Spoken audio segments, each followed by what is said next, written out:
Autopsy, shout out Will Putney, dropped their new album, The Nothing That Is.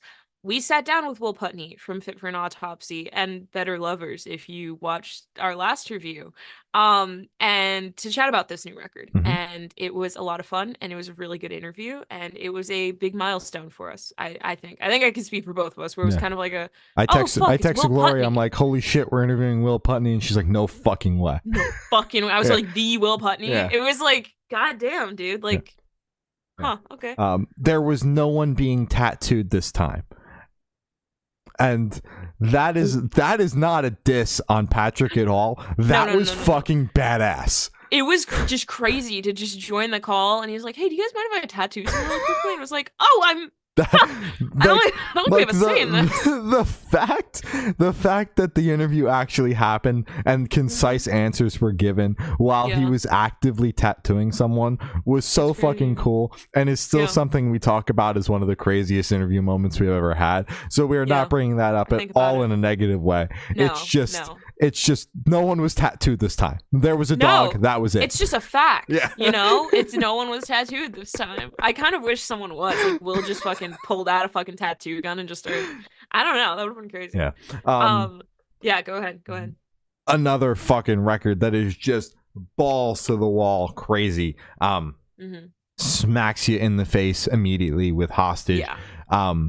And the Silver Sun, what a fantastic closer. But again, this band, a little bit more of like what you can expect going into it, because they've been doing it longer than the last record we just chatted about. And I'm only even slightly comparing it because Will Putney, we already said this is the Will Putney section of the podcast. But that's where the comparison ends, because they're obviously two different bands. It's just there's there's a sound expectation going into this record. This one connected with me more than the last record. We covered the last Fit For An Autopsy record as well, and obviously I enjoyed it, but I didn't find myself wanting to come back to it like this album. Like, obviously we heard this record early because of the interview, and I found myself actually excited to dive into it again to kind of refresh my memory on it so that we could chat about it on here. And it's obviously very heavy, but I also find a lot of catchy moments, even though they're not quote unquote melodic, because it doesn't turn into clean vocals and a bouncy riff. It's not melodic, but I find myself with a lot of catchier moments on this record, and I enjoy that a lot. Some of my favorites are Savior of None, Ashes of All, as well as Lower Purpose. And Lower Purpose is one of those moments where I'm calling out one of those catchy, like, big moments where at the end of the song, it kind of, the instruments kind of start to fade out and the vocals, becomes like this chant towards the end, and I think that's so fucking cool. And the closer is one of my favorites as well. Will mentioned in the interview that he always spends a little bit more time on the closers for all of his albums, and it comes through on this track. There was, it definitely ties everything together.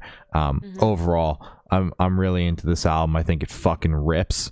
And I'm strapped in on the Fit For An Autopsy train now. For sure. This is typically not a record that I would pick up, as it is on the heavier side, and I do prefer I just love this buzzword, throw the melodic word out there.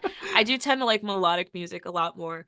But I thoroughly enjoyed this record. I completely agree with you. I do think it still somehow finds a way to have catchy moments, even though fucking they're just screaming in your face the entire time, but you're like, wait a minute. I could kind of tap my toe to this a little bit. It's kind of crazy. I could actually understand what was said there, and I could sing that back at him.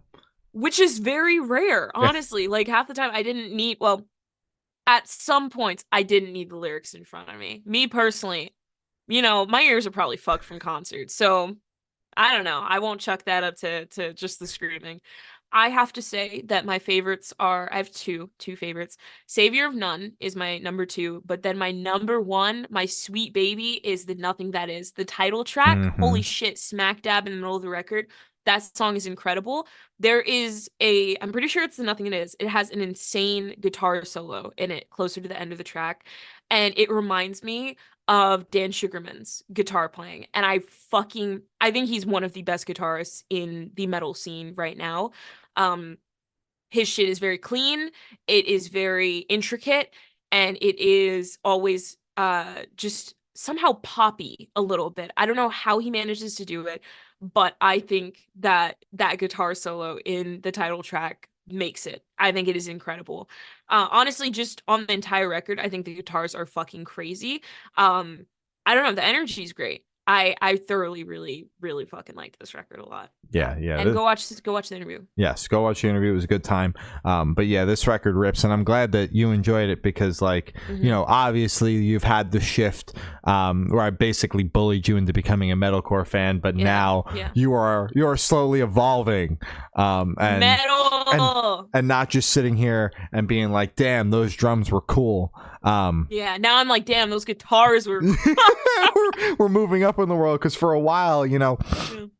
I would put these heavier records on the podcast playlist, and Gloria would be like, that was terrifying, but the drums were cool, and that would be her point. Drums were fucking impressive. Yeah. So, I mean, yeah, she's moving up in the world. We're growing. We're growing as people on here. You next. You go into rap next. Please. Come on.